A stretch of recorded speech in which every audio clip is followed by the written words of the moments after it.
할렐루야, 주님을 찬양합니다. 오늘 주신 하나님의 말씀 고린도후서 2장 9절로 11절 말씀입니다. 사단의 계략이라는 제목을 함께 말씀을 나누겠습니다. 자, 이전 시간에 사도 바울의 어떤 비난과 또 어떤 사도권과 지도력에 대한 의심, 자, 이것을 주장하는 한 사람이 있었고, 또 그로 말미암아 교회 여러 사람들에게 이것이 이제 근심거리가 되고 또 상처가 되는 일들이 있었다 그랬죠. 그래서 이 문제에 대해서 이 성도들이 사도 바울이 방문해서 그 문제를 이야기했음에도 불구하고 고쳐지지 않는 그 일에 대해서 공동체가 어떤 체벌을 이제 그 사람에게 내리게 되었던 것을 사도 바울이 듣게 되고, 그 체벌 이후에 그 사람이 그 체벌 때문에 사람들의 어떤 그런 시선 때문에 두려운 마음을 갖지 않고 편안하게 신앙생활을 할 수 있도록 그 사람을 용서해주고 위로해주고 그리고 사랑을 보내줘라, 그런 말씀을 했죠. 자, 이제 이어서 오늘 이 본문 말씀에 너희가 범사에 순종하는지 그 증거를 알고자 하여 내가 이것을 너희에게 썼다. 자, 사도 바울이 보낸 그 편지, 이 내용들이 물론 여러 가지 당면한 문제에 대해서 이제 하나하나 가르침을 주기도 하지만 그 전체적인 이 서신의 목적은 뭐냐? 그들의 신앙생활 속에 하나님 말씀을 청정하고 순종하는가, 그것을 보기 위해서 이제 문제를 지적하기도 하고 그 문제에 대한 바른 해법을 제안하기도 하고 이렇게 하나님의 말씀을 전했다라고 표현하고 있어요. 자, 범사에 순종하는지, 어제 저녁 우리가 예레미야 22장 말씀을 나누면서 어릴 때부터 하나님의 말씀을 청정하지 않는 걸 습관화했다, 그런 말씀을 나눴죠. 이스라엘 사람들이 어릴 때부터 하나님 말씀 듣는 거를 싫어하고 거부한 게 습관이 됐다, 그런 표현을 했어요. 그게 왜 그럴까요? 왜 아이들이 어릴 때부터 하나님 말씀을 배척하고 하나님 믿는 거를 싫어하고 하나님의 말씀에 순종하는 걸 거부했을까요? 그건 그 부모 때문에 그래요. 부모가 그런 모습을 보이니까 이 어린 아이들도 그걸 보고 배우는 거죠. 그게 습관화가 됐다는 거예요. 이게 얼마나 무서운 일인지 몰라요. 자, 오늘 이 본문에 범사에 순종하는지, 사도 바울의 말에 순종하는 게 아니에요. 목회자의 말에 순종하는 게 아니에요. 하나님의 말씀에 순종하는지. 목회자가 자신의 말이 아니라 하나님의 말씀을 전하면 그게 하나님 말씀이죠. 하나님의 말씀을 순종하는지, 그것을 알고자 하여 이 편지를 보냅니다. 이전에 편지를 썼습니다. 이런 표현을 하고 있어요. 그 증거를 알고자 하여.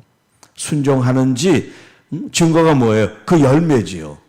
말씀을 전했을 때 그 말씀에 어떤 열매들이 있을 때 그게 증거가 되겠죠.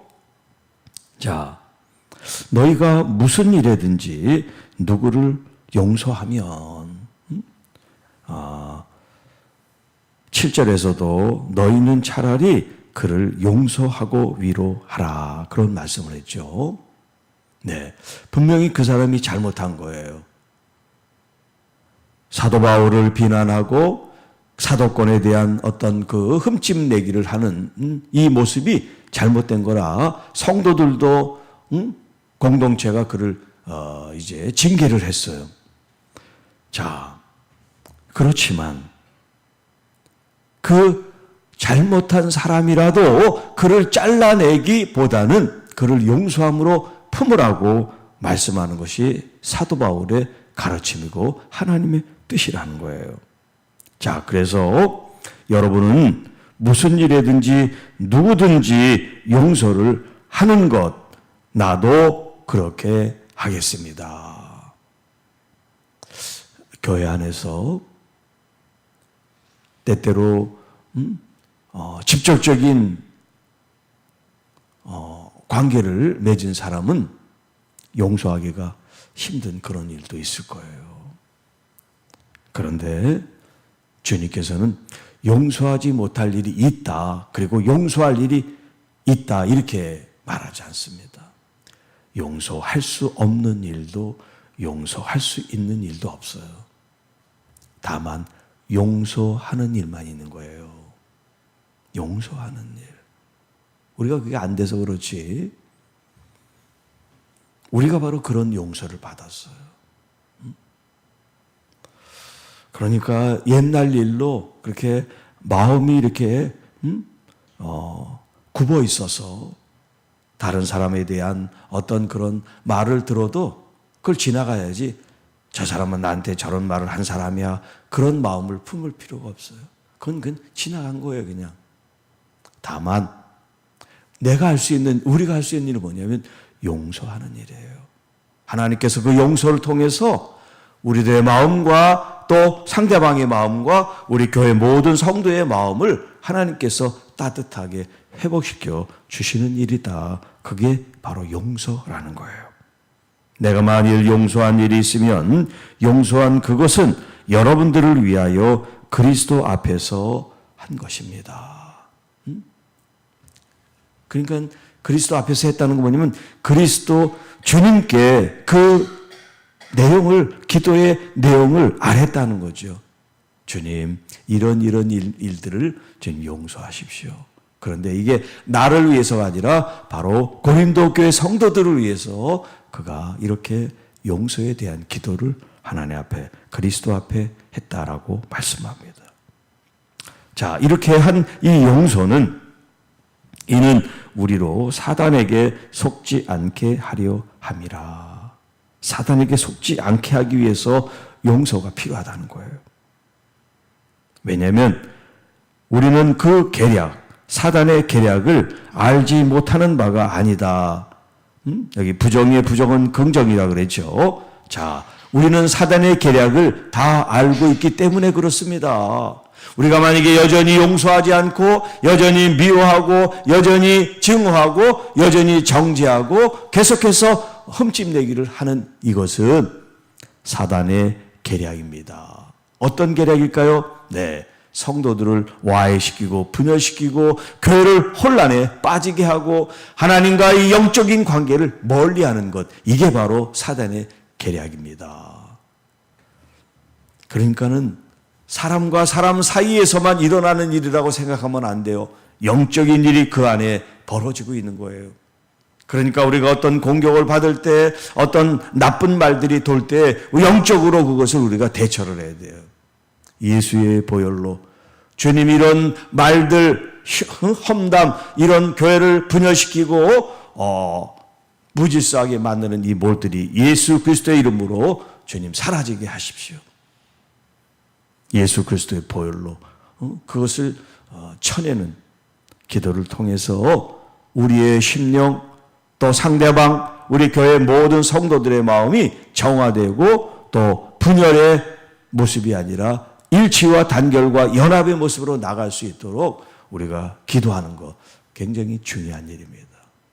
왜냐하면 그런 말을 하는 그 당사자도 자기가 지금 하고 있는 그 말의 의미와 또 사단의 역사를 알지 못하기 때문에 그런 거예요. 그러니까 그런 말을 하지요. 내가 만약에 지금 사탄의 종처럼 계략에 빠져서 지금 이 말을 합니다. 그렇게 해서 하는 사람은 아무도 없어요. 모르니까 그러는 거죠. 영적인 것을 모르기 때문에. 여러분, 오죽하면 사도 베드로가 예수님으로부터 사단아 물러가라 그런 말을 들었겠어요. 베드로가 그걸 알았다면 그런 말을 했겠어요? 모르니까. 그 말도 예수님을 위해서 한 말이잖아요. 예수님을 위해서. 주님 예루살렘에 가시면 고난을 받습니다. 가지 마십시오. 내가 못 가게 막겠습니다. 이게 주님을 위해서 한 말이지 뭐 베드로 자신을 위해서 한 말이 아니에요. 그런데도 예수님 뭐라 그랬어요? 사탄아 물러가라. 모르니까. 네. 자, 그렇기 때문에 우리는 사단의 계략을 모르면 안 돼요. 알아야 돼요. 이제부터는 알아야 돼요. 그냥 사람의 말로 여러분 이제 듣지 마세요. 그 속에 역사하는 사단의 계략을 우리가 봐야 돼요. 그런데 그런 말을 한 사람은 계속 똑같은 사람들이 반복돼요. 예, 그렇죠. 그런 말을 안 하는 사람은 평생 안 해. 그런데 하는 사람은 계속해. 그게 문제예요. 그러니까 빨리 나를 봐야 돼. 내가 지금 어떤 마음으로 행동으로 살아가고 있는지, 내 속에 지금 예수 그리스도의 영, 예수 그리스도의 그 마음의 충만함으로 말씀으로 내 속에 가득한지, 아니면 공허하게 비어 있어서 인간의 말과 생각과 이런 것들이 내 속에 있는지를 나를 볼 수 있어야 돼요. 자, 이 사단의 계략을 허무는 가장 강력한 행위가 뭐냐? 바로 용서예요. 용서. 그리고 서로 사랑하는 거예요. 이 용서와 사랑으로 우리 교회가 성도들이 뭉쳐 있으면 사단이 그 어떤 계략을 써도 먹히지가 않아요. 그런데 용서치 않고 미워하고 그러면 사단의 밥이 되는 거죠. 사단의 놀이터가 되는 거예요. 사단의 손바닥에서 노는 교회가 되는 거죠. 성도가 되고. 여러분, 그런 교회들이 없겠어요? 아니에요. 많이 있어요. 그래서 교회가 이렇게 시끄러운 거예요. 교회가 이렇게 분열하는 거예요. 교회가 이렇게 힘든 거예요. 그러니까 우리가 빨리 오늘 이 교훈의 말씀처럼 용서하고 화해하고 오죽하면 그리스도의 십자가를 통하여 우리를 화목케 하는 직책을 주님께서 우리에게 주셨다. 그렇게 말하겠어요. 용서 물론 쉬운 일이 아니죠. 그런데 내가 용서하는 게 아니에요. 나는 이미 그리스도 십자가 앞에 죽었어요. 내 안에 사신 주님으로 우리가 용서하는 거예요. 그 힘으로, 그 성령의 역사로 용서하는 거예요. 그런 용서를 통해서 주님이 주신 새 계명, 너희는 서로 사랑하라. 이해하고 덮어주고 그리고 용기를 북돋아주고 지지하고 응원하고 그리고 좋은 말을 하고 얼마나 좋아요. 이렇게 우리 마음속에 이런 모습을 가고 있을 때 이미 천국 하나님의 나라는 우리 안에서 지금 시작되고 있어요. 여러분, 여러분의 마음을 지옥으로 만들지 말고 천국으로 가득하게 하시기를 바랍니다. 우리 주님의 십자가가 우리를 용서해 주셨어요. 그 십자가의 능력이, 그 힘이 나를 치료해 주고 나를 구원해 주셨어요. 이제 우리가 예수님의 그 십자가의 이 용서의 힘을 가지고 그 은혜를 가지고 다른 사람들을 용서해 주고 사랑해 주는 진짜 그리스도인들이 되시기를 주님의 이름으로 축복합니다. 주 하나님 아버지 감사합니다. 사랑하는 귀한 성도들의 마음속에 상처와 아픔과 여러 가지 어려움이 있다 할지라도 이제 그리스도의 용서하심을 따라 우리도 용서함으로 서로 사랑함으로 지옥이 아닌 천국을 만들어가고 사단의 계략이 아니라 하나님의 말씀이 우리 교회와 성도 마음속에 가득할 수 있도록 사단에게 우리의 말과 생각을 내어주는 것이 아니라 우리 주 예수 그리스도께 우리를 헌신하고 드릴 수 있는 하나님의 귀한 자녀들, 우리 주님의 참된 제자들이 되게 하옵소서. 특별히 하나님, 아프고 병들고 지치고 상한 영혼들, 우리 주님의 한없는 위로가 있게 하여 주옵소서. 특별히 우리 배분옥 성도님 남편분이 응급실에 주님 가셨는데 그 모든 주님의 만지심과 역사로 깨끗한 치유 회복이 있게 하여 주옵시고 우리 모든 가족, 자녀들, 손자, 손녀에게까지 주님의 사랑과 은혜가 넘치게 도와 주옵소서. 이 모든 말씀 우리를 구원해 주신 우리 구주 예수님의 이름으로 간절히 기도하옵나이다. 아멘.